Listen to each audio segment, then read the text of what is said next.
আন্তর্জাতিক অপরাধ ট্রাইব্যুনালকে নিয়ে বিরূপ মন্তব্য করায় বিএনপি নেতা ফজলুর রহমানের বিরুদ্ধে আদালত অবমাননার অভিযোগ আনা হয়েছে।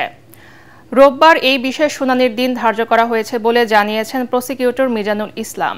প্রসিকিউশন জানিয়েছে, গত 23 নভেম্বর চ্যানেল 24-এ একটি টকশোতে বিএনপি নেতা ফজলুর রহমান ট্রাইব্যুনালকে উদ্দেশ্য করে বলেন, আমি প্রথম দিন থেকে বলছি এই কোর্ট আমি মানি না।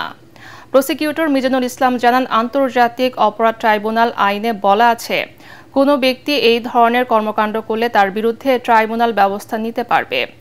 এক্ষেত্রে আদালত 1 বছরের বিনাশ্রম কারাদণ্ড ও আর্থিক জরিমানা করতে পারবেন। শুধুমাত্র উনি শেখ হাসিনার বিচার প্রক্রিয়া নয়, উনি এই ট্রাইব্যুনালের সমস্ত বিচার প্রক্রিয়া নিয়ে প্রশ্ন তুলেছেন। যারা বিচার প্রার্থী তাদের প্রতি চরম অবজ্ঞাসূচক বক্তব্য, বিশেষভাবে বিচারকদের প্রতি অবমাননা করে। সেই সাথে উনি প্রসিকিউশন টিমকে চ্যালেঞ্জ করেছেন, আমাদের আইনের 11(4) ধারা অনুযায়ী বিচার প্রক্রিয়া, বিচারক এবং কোনো পক্ষকে ক্ষতিগ্রস্ত করে এই ধরনের কোনো বক্তব্য দেওয়ার অধিকার কারো নাই।